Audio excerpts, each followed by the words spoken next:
আত্মজ্যোতি প্রদীপ্তায় ব্রহ্মজ্যোতি নমস্তুতে ব্রহ্মজ্যোতি প্রদীপ্তায় গুরুজ্যোতি নমস্তুতে।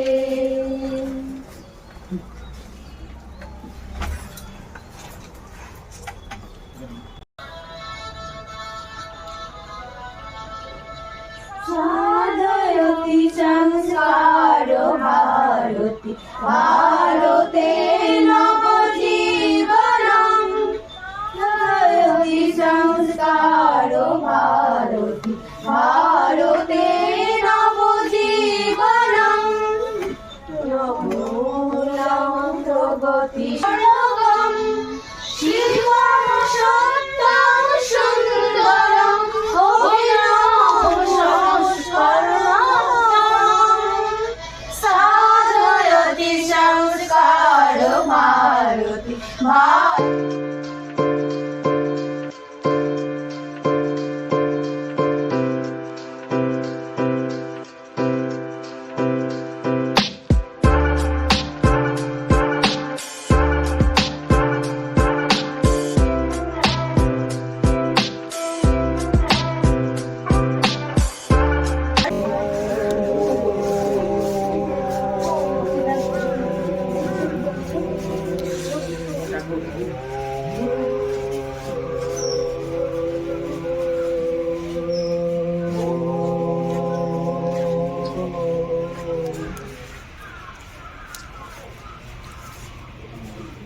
প্রাচীন ভারতে একটি স্মরণীয় গ্রন্থ হল ভরতমুনি রচিত নাট্যশাস্ত্র। নাট্যশাস্ত্র শুধু নাটকের নয়, অভিনয় শিল্প, নৃত্য, সঙ্গীত ও অলঙ্কার শাস্ত্র সম্পর্কে ও একমাত্র নির্ভরযোগ্য প্রামাণিক রচনা। পরবর্তী বিভিন্ন অলঙ্কার শাস্ত্রের মূল উৎস। আধুনিক নাট্যশিল্পে এই ক্রমবিকাশের যুগে অসংখ্য নাট্য অনুরাগীরাও রয়েছে। বিভিন্ন বিশ্ববিদ্যালয়ে এই গ্রন্থ অবশ্য পাঠ্যরূপে নির্বাচিত। ভরতমুনি রচিত নাট্যশাস্ত্র সর্ববিধ প্রয়োগ করার উৎস।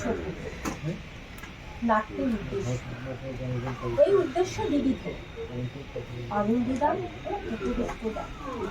ধনঞ্জয় রসরূপককে বলেছেন যে আনন্দ নিঃসঙ্গী রূপকে যে শুধু বুৎপত্তি খোঁজে সে উপহাস্য।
পূর্ব প্রান্ত পর্যন্ত বিভিন্ন অঞ্চলে নানা স্থানে মিলে গেছে। গ্রন্থের নাম নাট্যশাস্ত্র হলেও এতে নৃত্য, গীত এবং বাদ্যও আলোচিত হয়েছে। নাট্য সম্বন্ধে বিস্তৃত আলোচনা ছাড়াও রঙ্গমহল সংক্রান্ত বহু বিধিনিষেধ এতে আছে।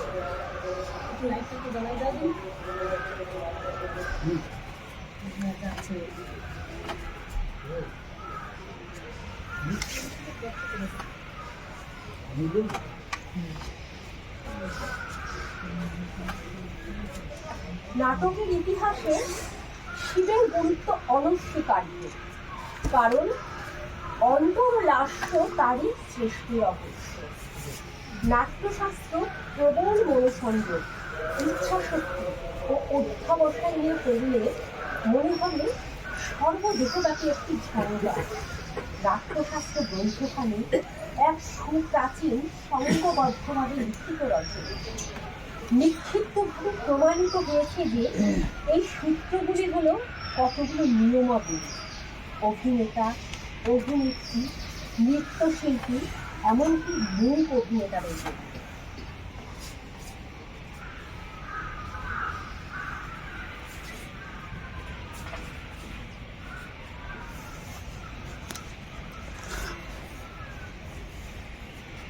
অভিনয় ও চলনে প্রাথমিক বিনিয়োগ সম্পর্কে জ্ঞান আহরণ করার জন্য এখনো কিন্তু সবচেয়ে মূল্যবান ব্যাখ্যান পুস্তক হচ্ছে নাট্যশাস্ত্র এবং অভিনয় দর্শন। পরবর্তীতে নাট্যশাস্ত্রের সংকলনকর্তা দেবাদিদেব শিবকে তার গুরু বলেছেন এবং তার প্রবন্ধের শুরুতেই পিতামহ ব্রহ্মা এবং মহেশ্বর শিবের প্রতি প্রণাম সম্মতি জানিয়েছে। প্রণম্য শিরসা দেববৈ পিতামহ মহেশ্বরৈ নাট্যশাস্ত্র প্রবক্ষ্যামি যমুনা যদি বাহিতম।